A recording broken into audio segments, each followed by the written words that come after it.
E aí, pessoal, tudo bem com vocês? Começo oficial agora da parte dogmática do Marco Civil da Internet. E nós vamos dar o nosso primeiro passo tentando entender o que é, propriamente dito, o Marco Civil. O Marco Civil, juntamente com a Lei Geral de Proteção de Dados, vai constituir o início de um processo chamado Constituição da Internet. E o que é a Constituição da Internet? É o estabelecimento de normas, algumas de caráter mais programático e outras de caráter mais denso, cujo objetivo é trazer proteção para o mundo digital. E quando eu falo de trazer proteção ao mundo digital, eu digo que nós estamos passando necessariamente pela necessidade de regulamentar a internet no Brasil. É claro que nós podemos até discutir o limite da regulamentação, quando o Estado vai longe demais, quando ele deixa de ter uma atuação eficiente, mas nós não podemos questionar o fato de que a internet precisa ser regulamentada. Como um fenômeno mundial, social e cultural que se espalha nas diversas áreas de conhecimento do mundo, a internet não pode ficar fora do direito, ou melhor, o direito não pode ficar fora da internet, uma vez que a internet está aí e cumpre ao direito, por meio de leis, regulamentar esse assunto. Dentro dessa lógica, portanto, nós temos uma bússola básica, ou seja, alguns vetores interpretativos que você precisa dominar antes de nós adentrarmos definitivamente nessa matéria. Alguns postulados que são fundamentais, e eles são os princípios, direitos e deveres para usuários, provedores de conexão e provedores de aplicativo.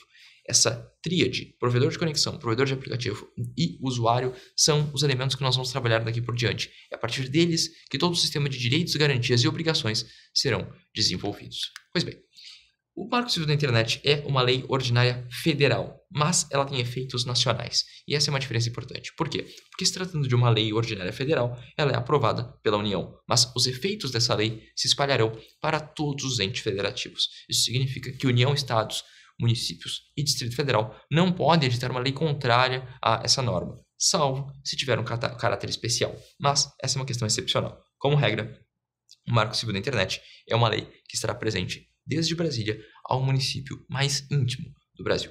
Pois bem, as garantias dispostas, como eu falei a vocês no slide anterior, estão dispostas para pessoas físicas e também para pessoas jurídicas. É claro que, dentro de uma análise concreta, a tendência de uma pessoa física ser considerada vulnerável e hipossuficiente no processo judicial, por exemplo, é maior do que de uma pessoa jurídica.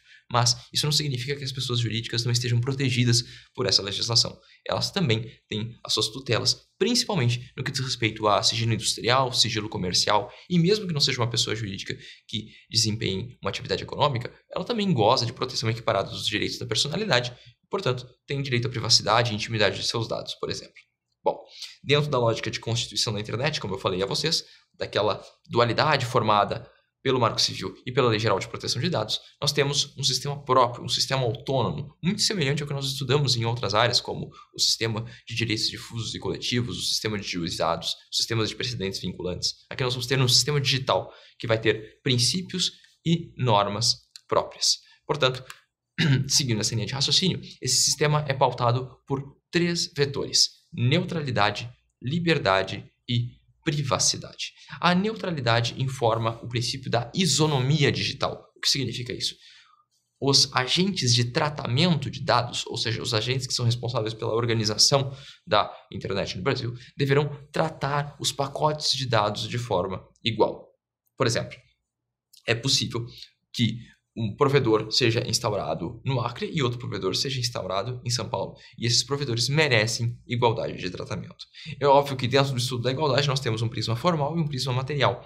E o prisma material autoriza a diferenciação, ou seja, autoriza a desigualdade quando houver, por exemplo, alguma desigualdade já posta no plano material. Isso significa, em outras palavras, que nós podemos tratar desigualmente os desiguais na medida em que eles se desigualem. Por exemplo, é possível que se crie um programa governamental de pacote de dados para as pessoas que moram no sertão nordestino, considerando que o sertão nordestino é historicamente um local de difícil acesso para esse tipo de serviço. Por outro lado, essa medida de intervenção governamental em prol do direito à internet pode ser relativizada em São Paulo, uma vez que há um Estado com maior potência econômica, maior infraestrutura e, portanto, o Estado precisa intervir menos. Note-se uma relação de desigualdade, mas é uma desigualdade justificada.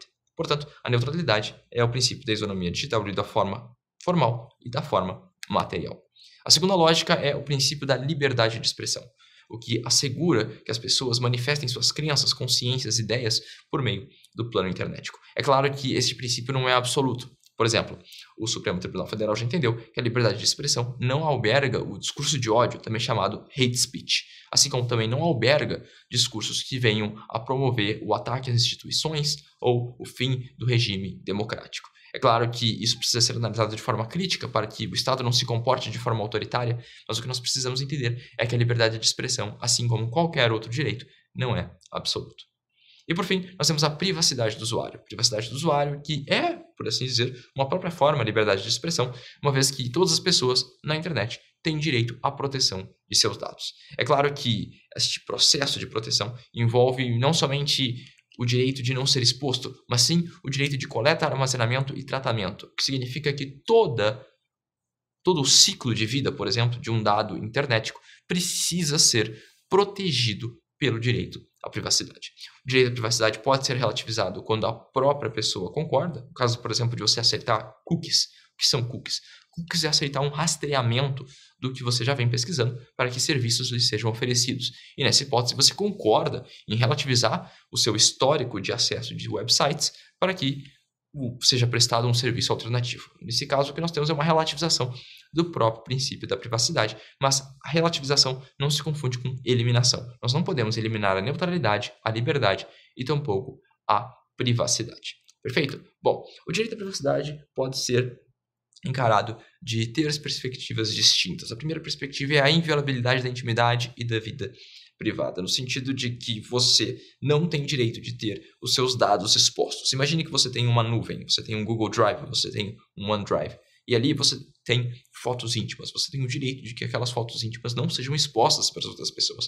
Não só pela própria natureza da foto, de ser íntima, mas também porque você contratou um serviço e espera que aquele serviço lhe dê segurança. E a segurança está intimamente ligada com o direito à privacidade.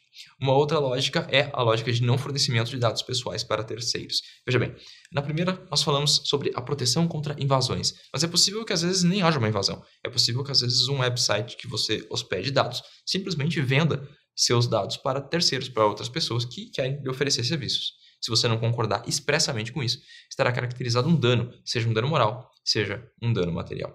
E por fim, a retirada de conteúdos. E essa retirada de conteúdos, como regra, funcionará mediante ordem judicial. Mas aqui é preciso cuidado. Nós vamos trabalhar ao longo do nosso curso a possibilidade de que, excepcionalmente, o próprio provedor de aplicação seja obrigado, no âmbito administrativo, ou seja, antes da seara judicial, a retirar conteúdos. Mas essa é uma exceção. Como regra, a retirada de conteúdos exige ordem judicial. Perfeito? Meus caros, espero que vocês estejam gostando, hein? Continuem comigo. Tchau, tchau.